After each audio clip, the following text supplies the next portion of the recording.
Hi guys, me again. I've decided to do an updated holiday rep video. Excuse what I'm wearing, I look like a tramp. Every time I try look nice for a video, I always hate how I look, so I'm just going with it today. I look like a tramp, but I'm comfortable, so this is how it's going to be. So I'm going to do an updated holiday rep video because I have a lot of people still come to my Instagram and to my YouTube and ask me questions about being a holiday rep. Now I'm 4 seasons in and 5 or 6 resorts, so I'm quite experienced now. So I've got some holiday rep questions. So one of them is, do I have to pay for uniform? So the company that I work with, you do not have to pay for your uniform. A couple of months before you start your season, they will message you, they'll ask you what size you need, so you better stay the same weight, hun, because they don't change it for you. So they ask you what size you need, and it either gets delivered to your house and you take it with you, or you get it in resort. The only place I didn't get it in resort was Turkey because of the shipping fees and stuff, so they sent it to my house and then I had to take it with me. Make sure you do all the measurements and stuff because I'm a size 10, but with the uniform that I get, a small fits, but like a medium's way too big. So I have to make sure I stay the same weight because, well, to be fair, I've had some days where I'm like a sausage because I've got fat from the free hotel food, so yeah. Another one is, can I choose which resort to work in? So the company that I'm with, which is Induction, when I applied years ago, you could put 3 preferences in and they would try their best to give you one of your 3 preferences, but you could have been sent anywhere. So on my training course, the majority of my training course went to Costa del Sol. There was just 4 of us that didn't. There was Lewis, he went to Ibiza. There was Siobhan, she went to Turkey, and there was me and Saraya who went to Kos. Now, for the people that went to Costa, they went straight from training. So training's on the Isle of Wight. So they went straight to Costa from training, whereas the people that didn't go had to go home for a couple of weeks. But the whole process now is different. So what I believe that happens now is you apply online and they do like opening days in a town or a city near you. And then you meet everyone, you get to know more about the job, and then they ask you what resort you'd like to work in, I believe, and then if you're successful, then you go down to the Isle of Wight. You already have the job and go down to the Isle of Wight. It's really weird. It's different, so I don't know, you need to ask someone else that's a newbie for that one. What will I do once my summer season is over? So for me, I've always had a job like in my back pocket to go back to. Whether it be like 1 shift a week, 5 shifts a week, I've always had a job. This year, I didn't fancy working in the ice rink as much as I used to do. I think I've kind of outgrown the place a little bit. So I got a job at Next, but let's just say I hated it. My first retail job at Next, it was more about how you looked than how you treat people. I hated it so much. And now I work at a supermarket and like retail isn't for me, but like people are a lot nicer in a supermarket than they were at Next, so I can only imagine what it's like working at Zara. Where would I live once I'm in a resort? So when you get to resort, you are given an accommodation. Accommodation is another thing.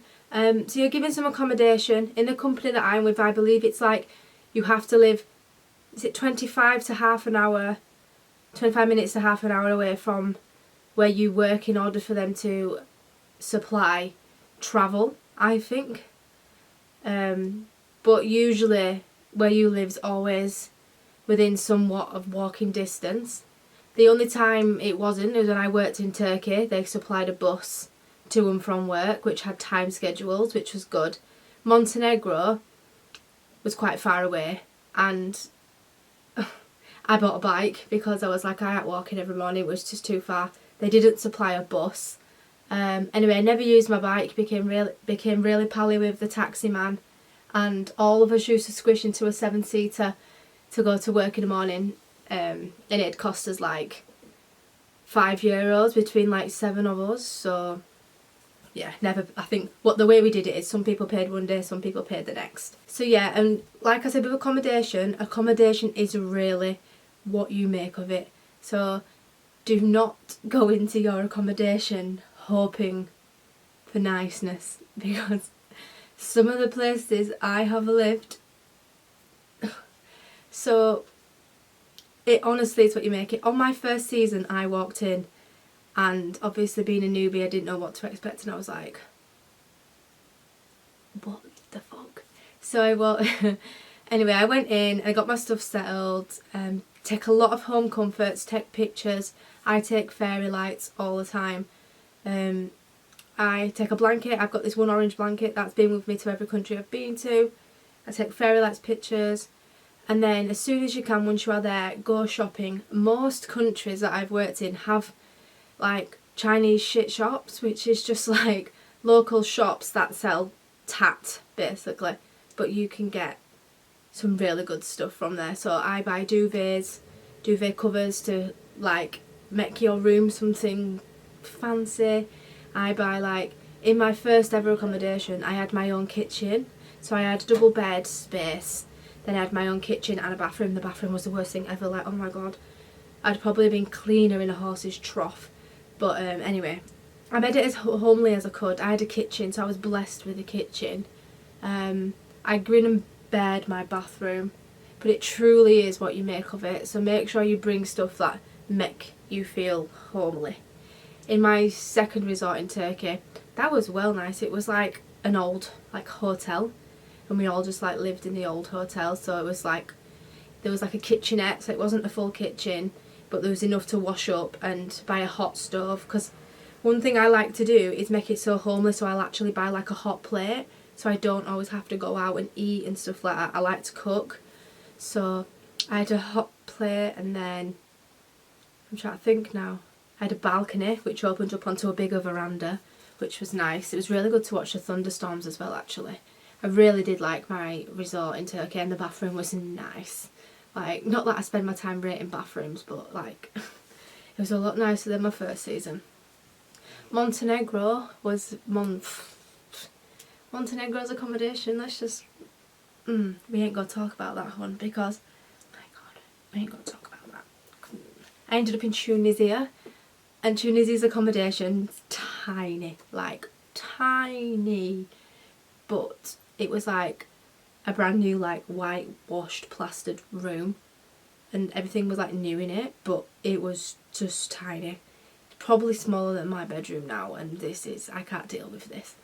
But yeah, accommodation is really what you make of it. Do I have to pay for my own flights to and from resort?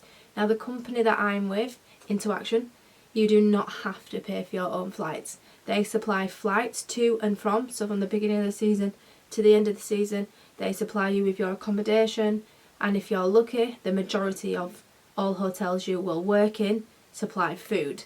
So if you ever get too drunk or you spend all your money on whatever, you've always got food home, so live that life, because you've always got a meal on your plate when you need it. So, but yeah, flights are always included. Every season that I've worked on, I've always chosen to come home at least once or twice. My first season I came home twice, just because I found a flight for £25, so I was like getting on that. So I've come home on every season I've been on. Montenegro is actually a really hard season, because in the company that I'm with, you're only allowed to save up to 3 days off, so I've only ever come home 3 days at a time. Montenegro flights in and out of the country were only 4 days apart, so the managers okayed it. I wasn't the only one that had to go home at this point as well, so they okayed it, and then when I got home I ended up with tonsillitis, so I stayed off for a week, so I didn't even want to go back. Jokes. Will I get paid holidays whilst I'm working as a rep? I want to say no. I don't think I've ever got holiday pay.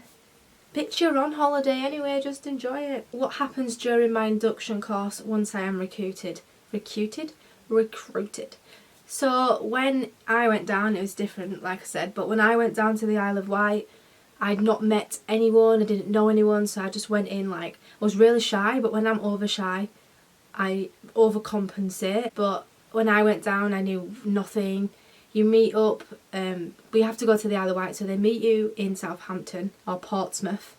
You go over together, you all get in a van, you all go to the caravan site, because they do it, the training on a caravan site, and then you all get assigned a chalet, so you share with like 3, 4, 5 people. I had 3 people in my chalet, and I got on with everyone so well. The 3 girls that I stayed with, like out of the 3, I got on with 2 of them. One of them's still my best mate. and one of them I still speak to whenever I see her, or if we were to work together, she'd be my friend. But I haven't actually worked with her since, and the other one, I don't know what she's doing with her life anymore. But you go down, you do some training, so you go into some seminars, they talk about it all, then they teach you everything you need to know, they give you skills like, I don't know, like archery, skateboarding, aerial adventure climbing, swimming, everything, like paddleboarding, the lot. And then at the end of it, they ask you to perform a kids club session. So throughout the time that you'd be there, they'd show you what you have to offer, and then you have to then offer that to them to know that you're confident enough to do it. So we did that, and then there was only 2 people, I believe, that didn't actually get through out of my course, and there was like 20 of us.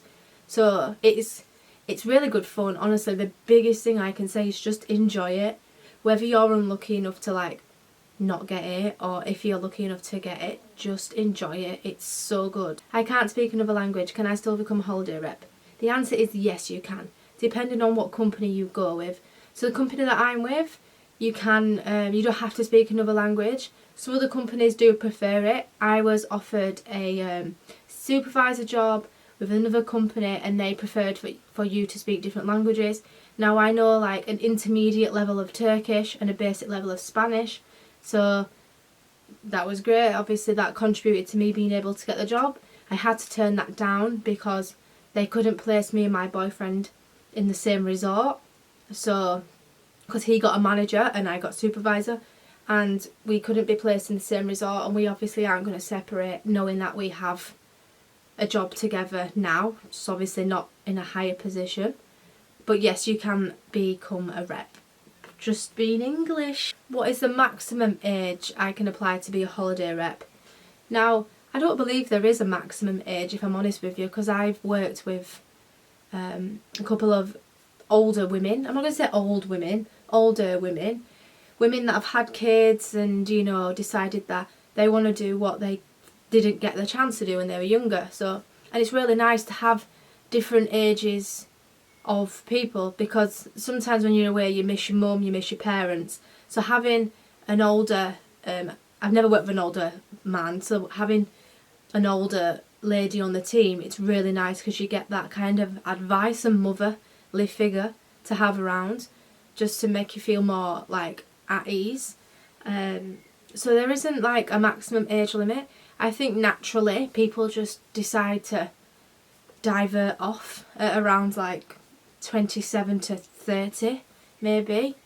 I personally don't want to be in this job after 30. If I could, I would do it for as long as I could, but I want to settle down and I want a family, and I think if I leave it past 30, then I'm going to be really old and my kids are going to be really young, and I'm not about that. So if you have any more questions, please write in the comments and I will answer them, or you can write me a message on Instagram.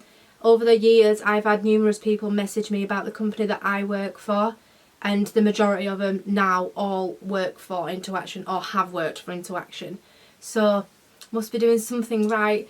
Who knows, I might end up in a resort this year. Not a clue. You know, the Rona's ruining everything, but I might end up in a resort. I don't know yet. But thank you for watching this video. Please thumbs up this video because it helps me a lot. Write a comment. Just let me know that you're here. And see you later.